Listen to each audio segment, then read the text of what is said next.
आपने अब तक देखा कि कैसे भूतिया गुड़िया एरोप्लेन में अपना खूनी खेल शुरू करती है, जिससे प्लेन एक पहाड़ पर क्रैश हो जाता है और उसके अंदर बैठे सभी यात्रियों, पायलट और स्टाफ की मृत्यु हो जाती है।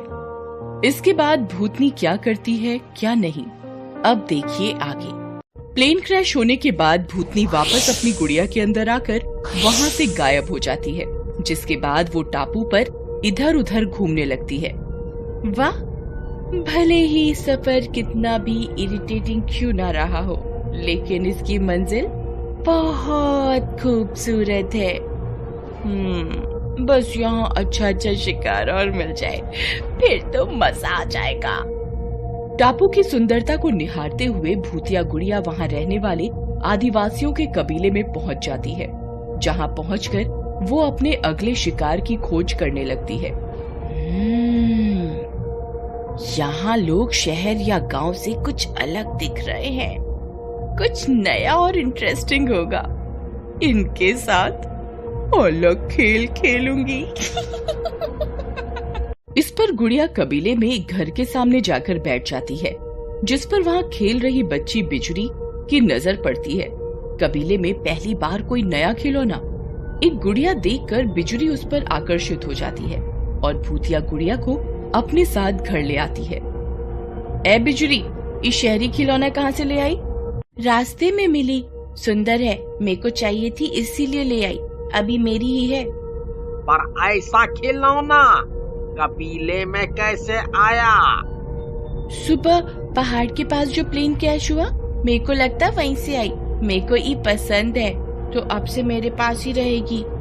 बिजुरी की जिद मानते हुए उसके मम्मी पापा गुड़िया रखने के लिए मान जाते हैं, जिसके बाद बिजुरी पूरा समय उसे अपने साथ लेकर घूमती रहती है और रात में भी गुड़िया को अपने पास रख कर ही सोती है। आधी रात होते ही भूतनी गुड़िया से बाहर निकलकर जोर जोर से हंसने लगती है, जिससे सभी की नींद खुल जाती है। पूरे परिवार को जागा हुआ देख भूतनी बिना किसी देरी के उन्हें अपने सम्मोहन में कैद कर अपने मन मुताबिक काम कराने लगती है। इसे कहते हैं अच्छा समय। अब मजा आएगा ना बीड़ू। भूतिया गुड़िया बिजुरी के परिवार से कभी कबीले में चोरी तो कभी किसी का अपहरण कराने लगती है, जिससे कुछ ही समय में सभी कबीले वाले बहुत परेशान हो जाते हैं। आखिर मेरे कबीले में ये क्या चल रहा है? ओए, कभी चोरी होती है, ओए, तो कभी किसी का अपहरण। ओए, आज से पहले यहाँ ऐसा कुछ नहीं हुआ, फिर अब इसकी वजह। सरदार, कल रात ही मेरे घर को गिरीश आया था, उसके वापस जाने के साथ ही मेरी 2 बकरियां गायब हो गई। हाँ, गायब हो गई। आपके ऐसा बोलने से याद आता है कि कुछ दिन पहले जब मेरी बेटी गायब हुई थी तो वहाँ बिजुरी आई थी।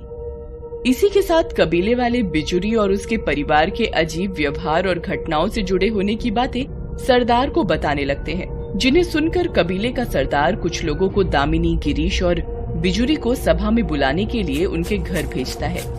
गिरीश, गिरीश, बाहर को तो आओ। चलो, तुमको सरदार ने बुलाया है। आदमी के बुलाने पर गिरीश अपने परिवार के साथ घर से बाहर निकल कर आता है और आते ही पूरा परिवार वहाँ खड़े सभी कबीले के लोगों पर हमला कर उन्हें मार देते हैं, जिसके बाद भूतनी उनका मांस खाने लगती है। वाह, ये तो बहुत अच्छे गुलाम मिल गए, बिना कोई चूत चपट के सारा काम बखूबी पूरा करते हैं। जाओ, जाकर पूरे कबीले को खत्म कर दो।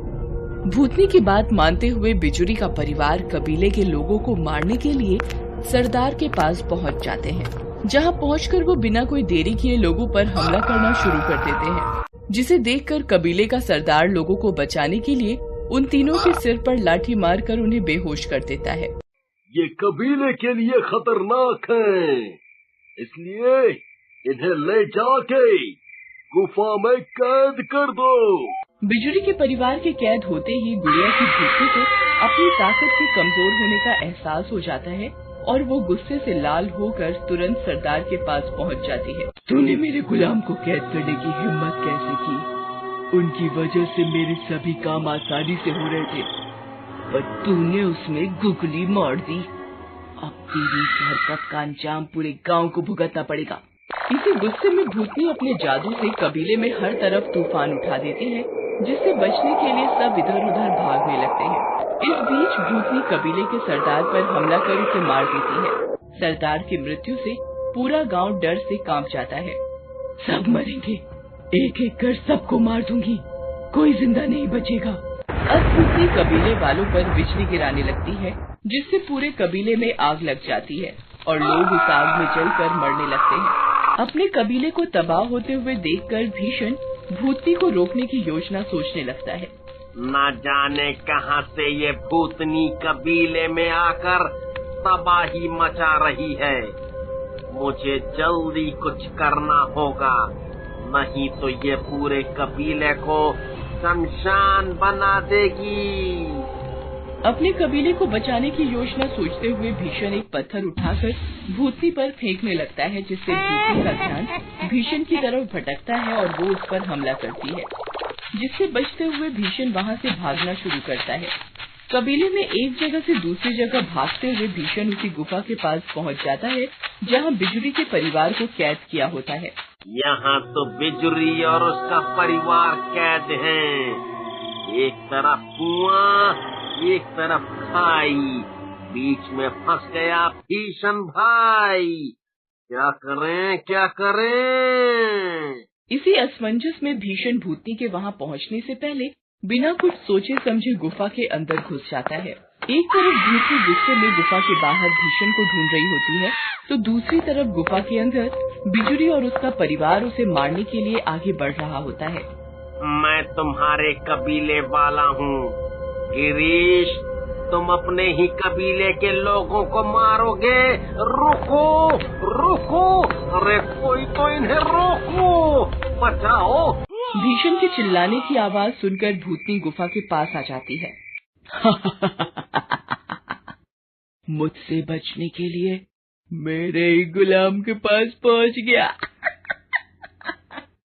पर तुम तो पूरे कबीले के साथ इन्हें भी मार दोगी, फिर अभी गुलाम क्यों बनाया हुआ है? कुछ देर की जिंदगी बची है, कृपया इस परिवार को आजाद कर दो, कर दो, कर दो। मरेंगे तो सब, पर चल तेरी आखिरी इच्छा समझकर इन्हें आजाद कर देती हूँ। भूतनी के ऐसा बोलते ही बिजुरी का पूरा परिवार सम्मोहन मुक्त हो जाता है, जिसका फायदा उठाते हुए भीषण उन्हें पूरी सच्चाई बताकर मदद के लिए पूछता है, जिस पर वे सब सोच में पड़ जाते हैं। मुझे लगता है कि बिजुरी का नया खिलौना जिस दिन से आया है, ये सब तभी से शुरू हुआ है। कैसा खिलौना? कहाँ है खिलौना? काको, वो घर में है। अब मेरा ज्यादा टाइम वेस्ट किए बिना सारे जल्दी बाहर निकलो। इस पर भीषण जल्दी एक योजना बनाता है, जिसमें वो और बिजुरी गुफा के दूसरे रास्ते से बाहर निकलकर उनके घर की तरफ चले जाते हैं। वहीं दामिनी और गिरीश भूतनी का ध्यान भटकाने की कोशिश करते हैं। कुछ देर में वो दोनों बिजुरी के घर पहुंच जाते हैं, पर जैसे ही भीषण गुड़िया को हाथों में पकड़ता है, तो भूतनी तुरंत उसके अंदर वापस आ जाती है। तेरी इतनी हिम्मत, मेरी गुड़िया को हाथ लगाया, अब इसी वक्त मुझे छोड़ जल्दी। भूतनी को इस तरह कमजोर देखकर भीषण गुड़िया को ज्यादा जोर से पकड़ लेता है और फिर उसे एक बैग में बंद करके टापू के बाहर समुद्र में दूर फेंक देता है।